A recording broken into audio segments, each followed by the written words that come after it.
হরি বল।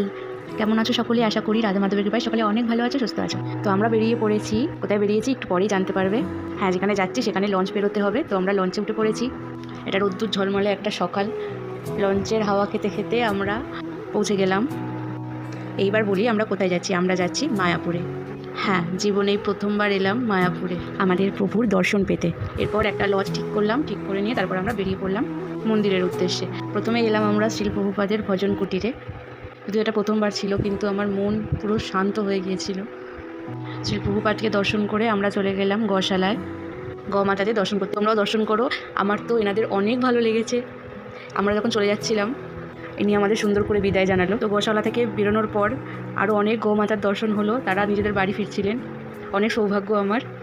এনারা আমাদের অনেকক্ষণ দাঁড় করিয়ে রেখেছিলেন। অনেক গৌমাতা তারা নিজের বাড়িতে ফিরছিলেন।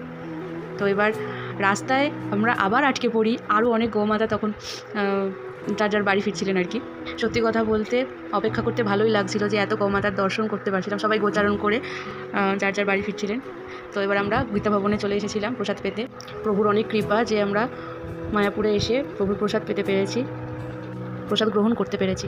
তো আমরা লজে ফিরে এসেছিলাম। তো ব্যালকানির থেকে পুরো বাইরেটা পুরো সবুজই সবুজ। দেখো, দর্শন করে আমার গোপাল রাধামা। আর আমার আরেকটা গোপাল ছিল, সেটা হচ্ছে আমার বোনের। এই যে আমার বোন দাঁড়িয়ে দাঁড়িয়ে প্রকৃতি দর্শন করছেন, আমিও দর্শন করলাম। সেই দিন ছিল আমার বোনের জন্মদিন। ঠিক আছে, সেই দিন সন্ধ্যাবেলাতে আর সন্ধ্যারতি দর্শন করতে যেতে পারিনি। তো ছোটো করে বোনের বার্থডে সেলিব্রেট করলাম। লজ হলো নতুন একটি সকাল। আমরা সেই দিন শ্রী চৈতন্যের মাসির বাড়ির উদ্দেশ্যে রওনা দিলাম। প্রভু আমাদের উপর অনেক কৃপা করেছেন যে আমরা তার ধামে পৌঁছাতে পেরেছি। এটি ছিল আমাদের মহাপ্রভুর মাসির বাড়ি। আমরা মন্দির দর্শন করলাম, দর্শন করিয়ে বাইরে এলাম। বাইরে ওয়েদারটা ছিল অনেক সুন্দর। ঠিক আছে,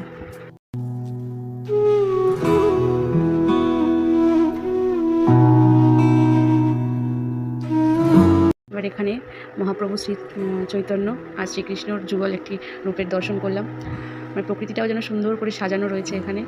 এই শ্রী প্রভুপাদের মন্দিরের সামনে ঝর্ণা, যেটা দেখে মনটা শান্ত হয়ে গেছে। আমরা মেন মন্দিরে ফিরে এসেছি। এসে আবার মন্দির দর্শন করলাম। মন্দিরে তো জানো ভগবানের ছবি তোলা নিষেধ। তো দর্শন করে আমি মায়াপুর টিভির থেকে একটি কালেক্ট করেছি ভিডিওটা। সন্ধ্যাবেলায় আমরা সন্ধ্যারতি দর্শন করলাম।